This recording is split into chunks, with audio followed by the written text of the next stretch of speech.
The human rights program has its roots in South Africa.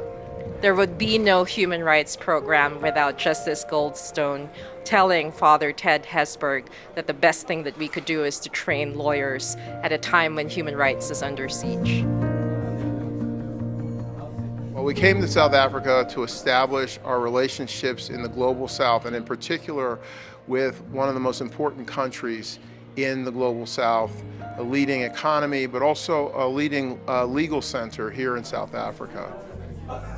One of my priorities as the first African American dean at the University of Notre Dame, I wanted to establish a relationship in the global South and take leadership in bringing Notre Dame and the Catholic mission to Africa and to South Africa in particular. We started in Cape Town. It's one of the most beautiful cities in the world, and we, in a very short time, saw everything from Table Mountain to Hout Bay to we actually saw whales in the ocean.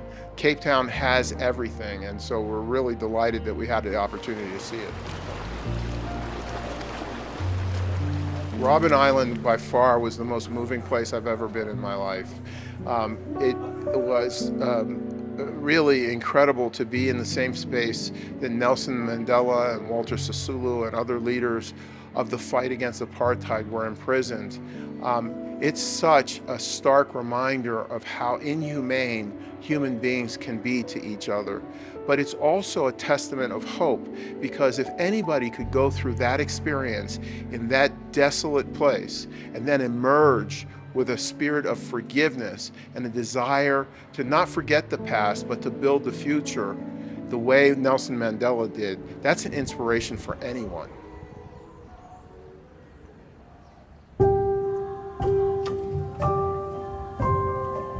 I was extremely moved being in the Hector Peterson Museum because I teach economic, social, cultural rights. I teach the value of things like the right to education, the right to language. To think that a 12-year-old boy could be murdered by the apartheid police in the streets for wanting nothing more than to learn while he's marching with other children. South Africa said, never again.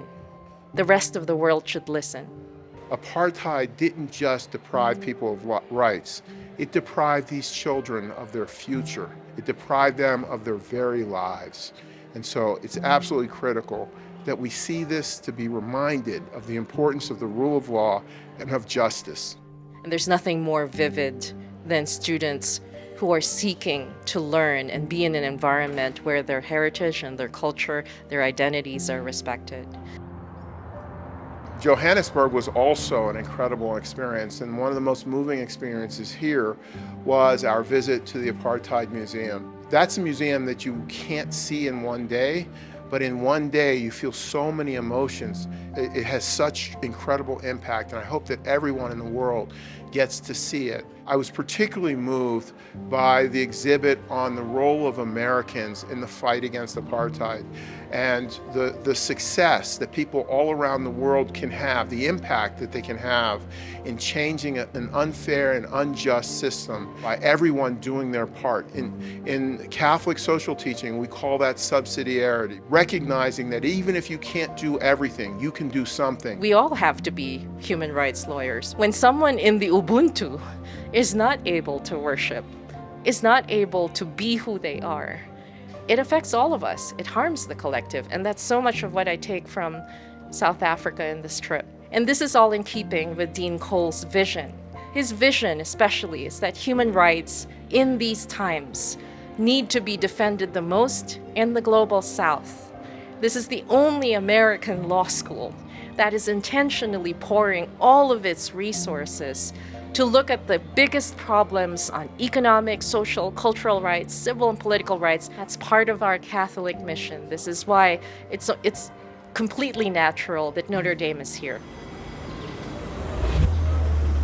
What's really truly remarkable about the Constitutional Court, including the building that we're in, is how thoughtful every aspect of this court is.